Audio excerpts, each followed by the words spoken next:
साफ देखने को मिल रहा है। और दिन ब दिन जैसे साल दर साल उनकी सीट्स घटती जा रही है इलेक्शंस में, तो ये भी एक प्रमाण है कि लोगों के बीच वो पकड़ उनकी अब नहीं रही है। और ऐसी घटनाएं जब मंत्रियों पे हमला होने लगे, तो आप समझ जाइए कि बहुत कहीं ना कहीं बहुत गंभीर विषय हो चुका है।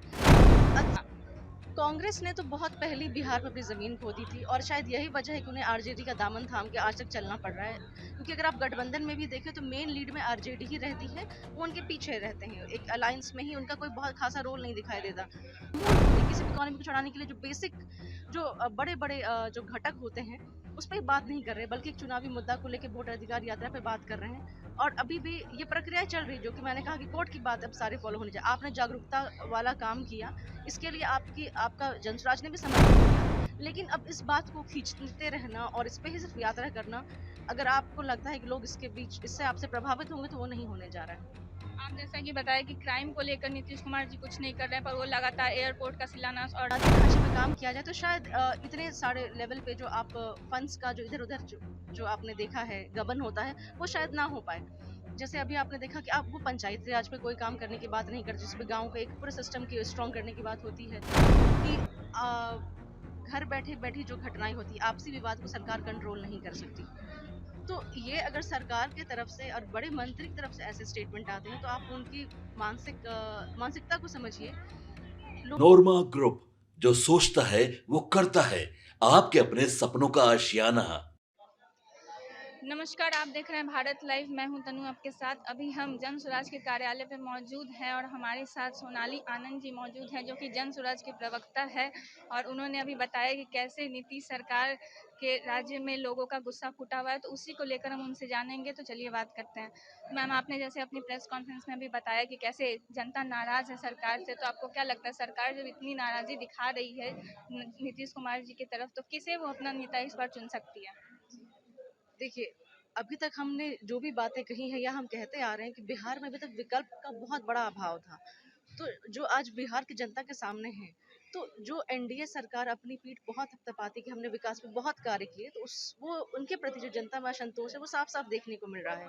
और दिन ब दिन जैसे साल दर साल उनकी सीट्स घटती जा रही है इलेक्शंस में, तो ये भी एक प्रमाण है कि लोगों के बीच वो पकड़ उनकी अब नहीं रही है। और ऐसी घटनाएं जब मंत्रियों पे हमला होने लगे, तो आप समझ जाइए कि बहुत कहीं न कहीं बहुत गंभीर विषय हो चुका है। लोग हद से ज़्यादा परेशान हैं, तभी ऐसी घटनाएँ घट रही हैं।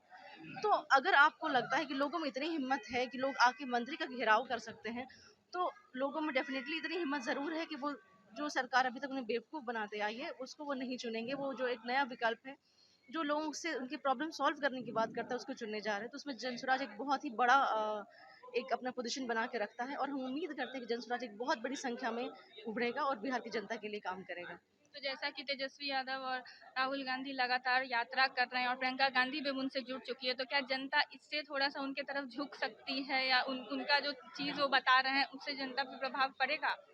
कांग्रेस ने तो बहुत पहले बिहार में अपनी जमीन खो दी थी, और शायद यही वजह है कि उन्हें आरजेडी का दामन थाम के आज तक चलना पड़ रहा है। क्योंकि अगर आप गठबंधन में भी देखें तो मेन लीड में आरजेडी ही रहती है, वो उनके पीछे रहते हैं, एक अलायंस में ही उनका कोई बहुत खासा रोल नहीं दिखाई देता। तो मुझे नहीं लगता, और जिस ढंग से राहुल गांधी या फिर प्रियंका गांधी की एक्सेप्टेंस लोगों के बीच, वो कतई इस बात को स्टैब्लिश नहीं करता कि बिहार में वो आके इस यात्रा के माध्यम से बहुत बड़ा जनता पे प्रभाव छोड़ने वाले हैं। क्योंकि अभी भी वो जिस मुद्दे पे यात्रा कर रहे हैं, उसका कोई बहुत बड़ा महत्व नहीं रह गया है, क्योंकि ये सारी प्रक्रियाएं हो चुकी हैं, कोर्ट का ऑर्डर आ चुका है, जो भी त्रुटियां थी सुधारने की कोर्ट ने बात कह दी है।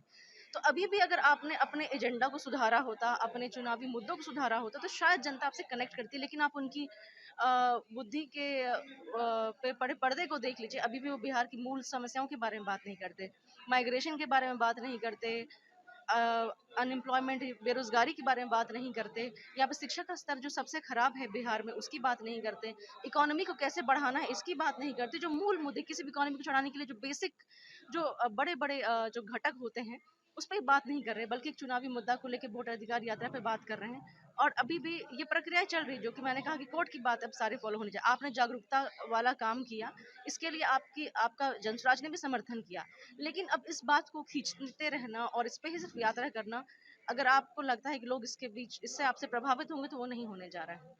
आप जैसा कि बताया कि क्राइम को लेकर नीतीश कुमार जी कुछ नहीं कर रहे हैं, पर वो लगातार एयरपोर्ट का शिलान्यास और लगा सौगातें दे रहे हैं जनता को। तो क्या जनता का इस पर, क्या जनता इस पर, इसको किस तरह से देख रही है, और आप लोग इस पर क्या बोलना चाहेंगे? देखिए, अगर आप नीतीश कुमार के अभी तक अगर आप उनके काम का एनालिसिस करेंगे, तो आप यही पाएँगे कि उन्होंने मेजर काम इंफ्रास्ट्रक्चर पे ही किया है। और 90% से भी अधिक जो उन्हें फंड्स केंद्र से मिलते हैं, जो सेंट्रली फंडेड स्कीम्स हैं, वो भी इंफ्रास्ट्रक्चर पे ही सीमित हैं।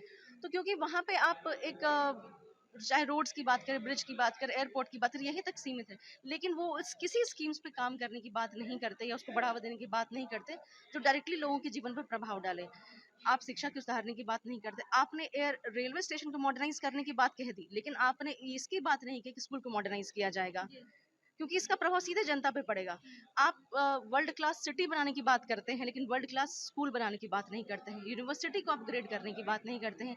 अगर शिक्षा का स्टैंडर्ड अगर बिहार में सुधरता है, तो चीज़ें ऑटोमेटिकली, जो कहते हैं ना कैस्केडिंग इफेक्ट होता है हर चीज़ का, वो अपने आप आपको दिखाई पड़ेगा। तो यहाँ पे जो इनके, हम ये भी कह सकते हैं कि उनकी जो सलाहकार हैं, उनके भी सोच में फंडामेंटली प्रॉब्लम है, या फिर सरकार उनको इस ढंग से कंट्रोल करती है कि बस जहाँ पे बड़े-बड़े टेंडर्स लाए जा सके, जहाँ पे एक ब्यूरोक्रेसी में रेड टेपिज्म को बढ़ावा दिया जा सके, जहाँ पे करप्शन के स्कोप को खोला जा सके, वैसे ही प्रोजेक्ट्स लाए जाते हैं ताकि हर किसी की जेब को गर्म किया जा सके, चाहे वो ब्यूरोक्रेट्स हो, चाहे वो मंत्री हो। और अगर बुनियादी ढांचे पे काम किया जाए, तो शायद इतने सारे लेवल पे जो आप फंड्स का जो इधर-उधर जो आपने देखा है गबन होता है, वो शायद ना हो पाए। जैसे अभी आपने देखा कि आप वो पंचायती राज पे कोई काम करने की बात नहीं करते, जिसपे गाँव के एक पूरे सिस्टम की स्ट्रॉन्ग करने की बात होती है।